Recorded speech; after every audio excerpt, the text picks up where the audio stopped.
Here we are for another round of the 70s versus the 90s, and this one really has bite when I put William Crane's Blacula against Wes Craven's Vampire in Brooklyn.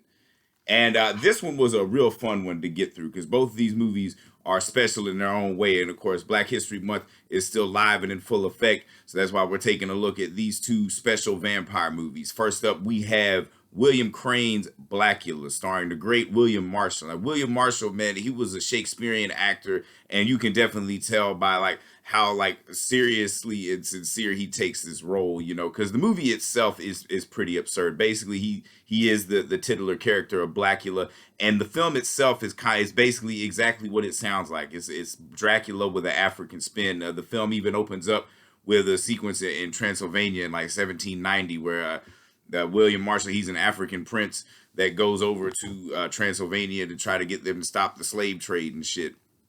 And that doesn't go as well as he expects. He ends up getting bitten by Count Dracula and being cursed as a vampire and shit. And then we move forward to present day, what was then 1972, I think it was 72 when this one came out. The early 70s, anyways, in California.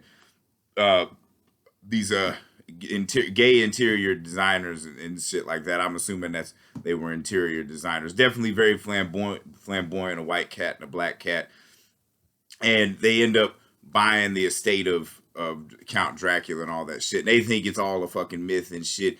And they end up thinking, they're trying to sleep in the coffin that Blacula is in, and then opens it up and then just unleashes the terror that is Blacula. And of course, before he became Blacula, he had a wife and everything, and played by the lovely Vonetta McKee. And when he finally gets set loose again, he finds a woman named Tina who looks just like his wife, and of course also played by the lovely Vonetta McKee. And so his whole mission now is to get with her. Basically very much like the Dracula lore. There's really nothing different other than the skin color.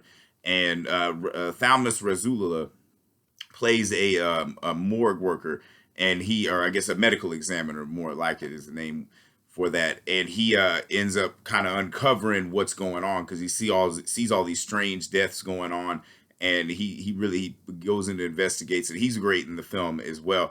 It's those three, William Marshall, Vonetta McKee, and Thalmus Razula, are really great in the film. They're solid.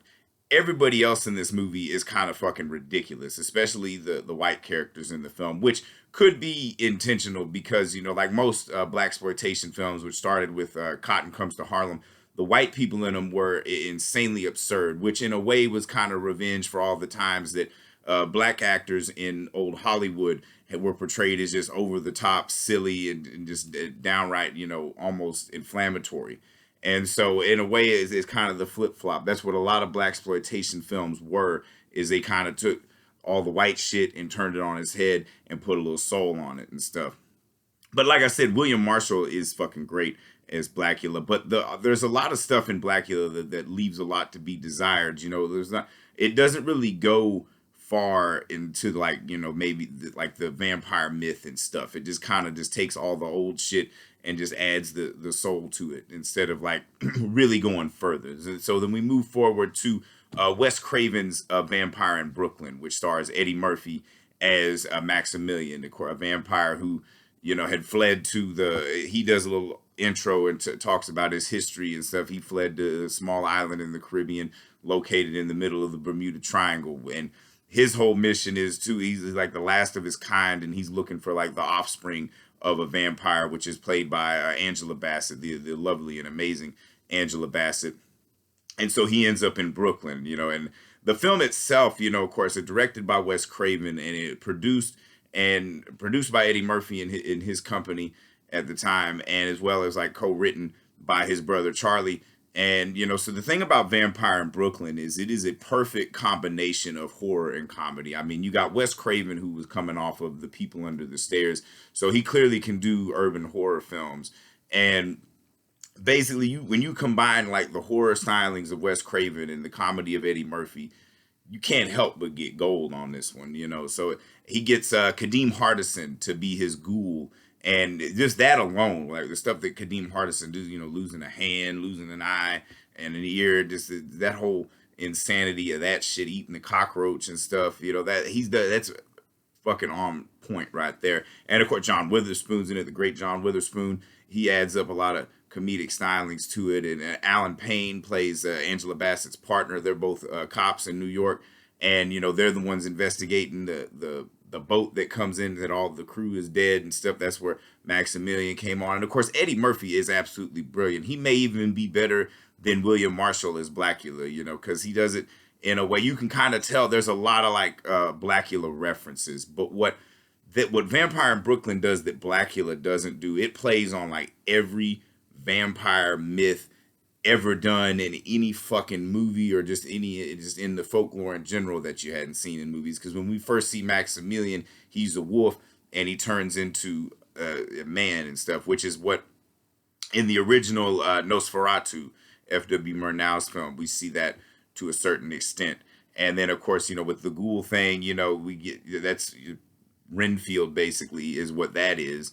And he does the shape-shifting thing, which allows Eddie Murphy to do what he does best, is play the shit out of characters. He plays a preacher, and that whole sermon that he gives about evil is necessary, evil is good, ass is good, fucking hilarious, you know? And then, of course, he plays an Italian, like, gangster, and, you know, because, like, the thing about Eddie Murphy is he was great at doing impressions, he was great at doing characters, and, like, basically what Vampire in Brooklyn does is it gives him an outlet to do all of that, you know, around the same time that he was doing the Nutty Professor, where he really was shining in that, especially doing so many different characters. And of course the prosthetics, the stylings of Rick Baker, you know, can't be praised enough.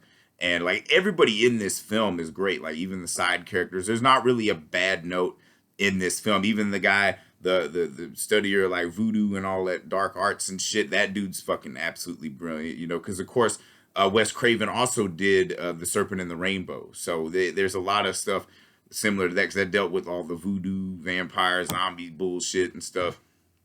And so, like I said, this one just has, it feels more like a horror film, you know, with fog and everything. It plays on every single thing that you would want in a horror comedy and stuff. It's like, the thing about Blacula is a lot of people write it off as just camp and all that shit. It's not really that campy. You know, there's, like I said, the side characters and shit, like the lady cab driver and stuff, and then the white cops and stuff. That shit's a little over the top. But when William Marshall is on the screen, you know, he commands, like, just, he commands the screen. He commands respect. You know, he's not playing it up for camp. He's playing it straight as a motherfucker. And, you know, like I said, because that dude was a Shakespearean actor, had a voice so good, he was dubbing for white cats, you know. So just let that sink in for a moment. But also, Wes Craven is a far better director than William Crain, you know, like, because like you know, think about it, like the Vampire in Brooklyn is basically if Wes Craven directed Blacula, and it's way fucking better. It does Blacula better than Blacula. So I mean, this round clearly has to go to Vampire in Brooklyn, because it's just a far better movie. And also the way that they actually kill this motherfucker. The thing about Blacula, he kills himself, because they kill his woman Tina, and he just gets so overcome by emotion, he just walks into the sun, which the special effects on that is pretty badass, but it's kind of lame in the end. And they also made a sequel, Scream Blacula Scream. So, and honestly, the sequel might even be better than the original. I don't know, it's been a minute since I've seen it, but the sequel also has Pam Grier. So, I mean, anything with Pam Grier is going to be instantly way better. But with Vampire in Brooklyn, they actually killed the motherfucker. Like, Alan Payne does his thing, everybody, and all the fucking people involved with it. And like I said, and Angela Bassett, I mean, Jesus Jones, that woman just exuded sexiness, and her acting abilities is way above par anybody else, especially at that time. You know, definitely one of the greatest actors of her generation. She could outshine the men and the women, no matter what she was in. She just commanded the screen. And, you know, especially when you got John Witherspoon and Kadeem Hardison as your side comedic relief, you really can't go wrong. And like I said, Eddie Murphy crushing the shit out of it. There's really no denying it. This round goes to Vampire in Brooklyn, you know. And even the ending, too, where he finds the ring and then Kadeem Hardison graduates from ghoul to vampire. They really could have made a sequel to Vampire in Brooklyn, but who knows if Kadeem Hardison could have carried the movie the way that Eddie Murphy does. I mean, there really was nobody like Eddie Murphy. You know, he was a singular talent that like took all the great shit that came before him and added to it and made it his own spin. So For anybody keeping score, that is 76 to 62. 70s are only up by 14 now. The 90s are continuing to shrink that lead that the 70s have. They've been on, this is a 5-film streak for them now, man. They've been kicking mucho ass here recently. So can they hold the streak? We will find out. We have another main event round coming this Saturday. Car Wash versus The Wash. We continue with the Black History Month theme. We'll see a few other Afrocentric bonus rounds as well. But if I've said anything wrong, anything you disagree with, feel free to eviscerate me in the comments. I mean, this is just one asshole's opinion. I'm on a very long, self-indulgent journey to see which decade was better for movies, the 70s or the 90s. And, 70s are still up by 14, but like I said, the 90s are on a fucking 5-film streak and seem to be holding strong. So stay tuned for that. It's definitely heating up, and better watch out how the vampire bites you.